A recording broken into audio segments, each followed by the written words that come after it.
Hey everyone, welcome back. We're going to talk about remotes again.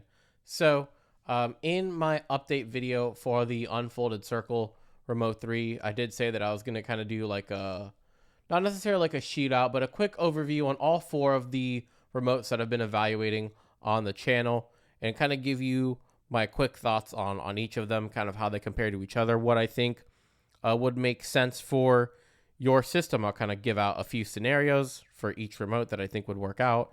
And if you apply, then most likely that'll be the one for you. There's quite a few considerations to make with each of the remotes, either the perks, the limitations, maybe the amount of time it's going to take to get one configured. And those are all factors here. So I want to just take some time and talk about really each one of these remotes and kind of help you figure out which of the four I think would make sense for you. I'm not necessarily going to crown a winner or do like a direct shootout. Just kind of going to talk about each remote a little bit and my experience, maybe just to save you guys the trouble of having to watch my kind of comprehensive reviews on the three remotes that I've been really making videos on. So I'm going to go really in order from left to right here. So I'm actually going to take out these guys and we're going to talk a bit about the X1S. So with the X1S, there's a lot of improvements here from the original X1 that I had that I really did not like. It was one of the reasons that I sought out a Harmony. But, when they reached out to have me review this, I said, why not? I've never experienced the X1S, and I was curious. I was willing to give it a try, and I think there's a lot of good here if you are in a particular, start of your home theater journey. So I think this is going to be great for people that are just starting out building a system. Maybe you're building out a 2.1 or a 3.1 system, maybe a 5.1. You're building out in the living room where the sofa baton dock per se will be able to essentially reach the IR range. So if everything is kind of in an entertainment center, this is going to be a really, really good option for you. I think if you're not trying to really break the bank, you're not going to be asking for really like any IP integrations. If, infrared and Bluetooth is good for you, you've got all of your gear really in the same room and you feel like the range of the infrared on the dock is good enough to reach it. This is a great option for someone who doesn't want to commit too hard. Setup was really, really easy using the Sofa Baton app. There's quite a bit of customization you can still do. Lots of IR code sets, Bluetooth connectivity. I think there's a lot to like here if you aren't asking too much for it. Now, again, for me and my system, this didn't work out really because I've got all of my equipment outside of my theater room, and there is a lack of infrared on the remote itself, unfortunately. So this made it pretty unusable for my situation. So again, if you're further along, you've got a dedicated room, you've got equipment maybe somewhere else in the home, yeah, this is probably going to be very limiting for you, but a great entry start for someone who's just kind of getting started with the home theater, because honestly, it's where I started before I got the Harmony. And so, speaking of the Harmony, it's actually dead right now, but I won't spend too long talking about this, right? Many of you guys watching the video say that you're trying to find the replacement for this guy. And so that's really kind of been, my comparison point for some of these other remotes is it as robust as the Harmony? I've talked about it here. I definitely think this is an improvement over the X1S for sure. Just in terms of, overall build quality of the remote. It is on kind of the lighter side, but still pretty good. Lots and lots of physical buttons. Again, I've said this every time I talk about the remote. If you are someone who needs physical buttons, this might be the remote for you. The problem is, again, it's unsupported now. There are still IR code bases, but it's getting very limited here. Logitech doesn't really support the software anymore. So I can understand maybe not wanting to go out to the used market to buy a secondhand one of these. If you're really interested in buying something that's considered a supported product, well, this is where I really think the Sofa Baton X2 has a lot to say here. This has been the closest direct Harmony replacement that I have evaluated thus far in terms of kind of like feature parity.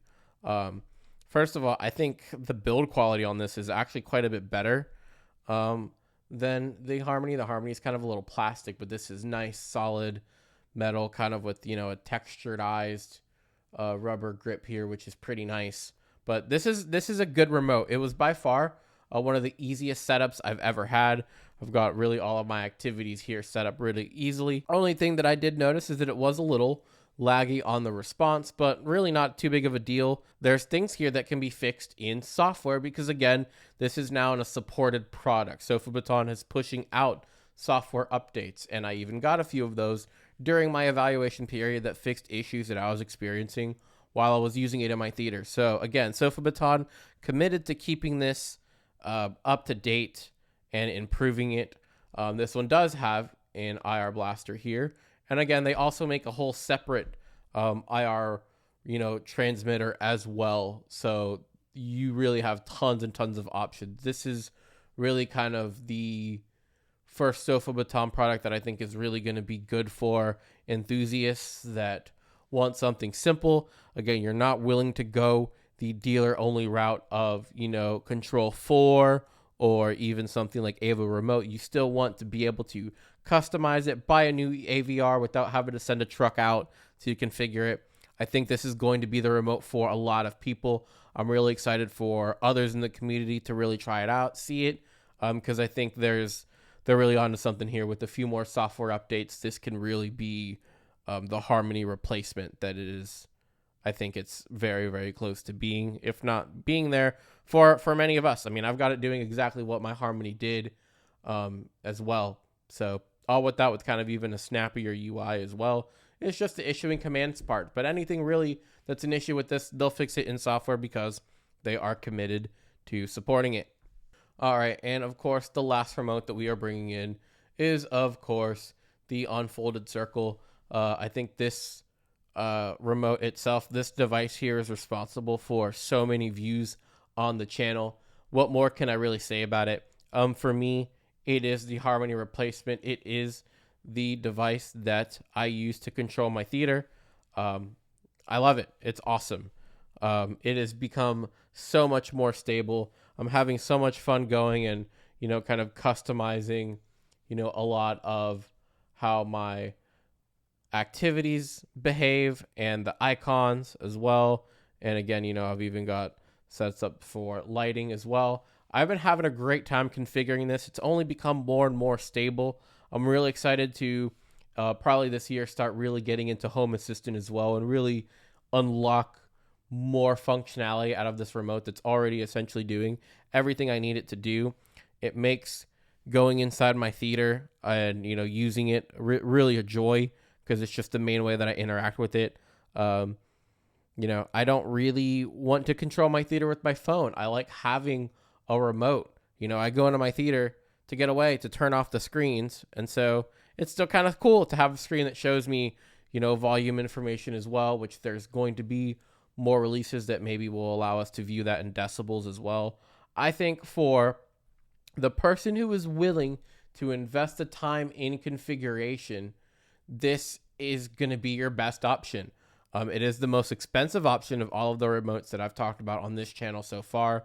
So it should be better. It should be marginally better. And I think it is. But there is also, not in terms of just dollars as well, but there is a time commitment required. You're going to spend time configuring. You're going to spend time tinkering. If you're not that type of person, I'm probably going to lead you to pointing at the X2. That's also still quite a bit cheaper.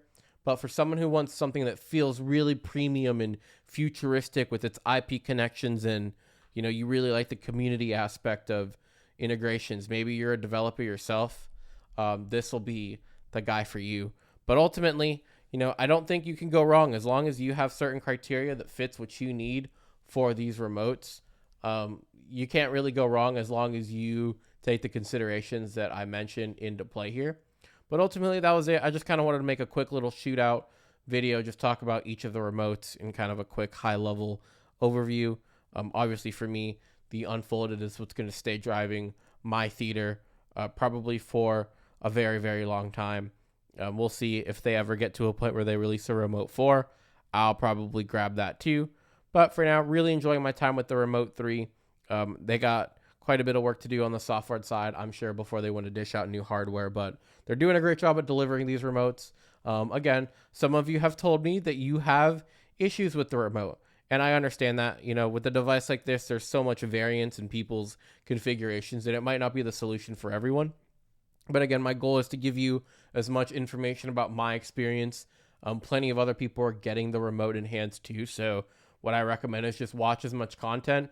Even if you don't have the remote, join the Discord. Join the Discord. Ask people questions. We're happy to talk to you about our own devices, our own configurations. Tell people your setup. Tell people your limitations and see if they think this is going to be a good fit for you. Ultimately, I can only really just speak to my experience, but appreciate all the comments, all the interactions on the channel.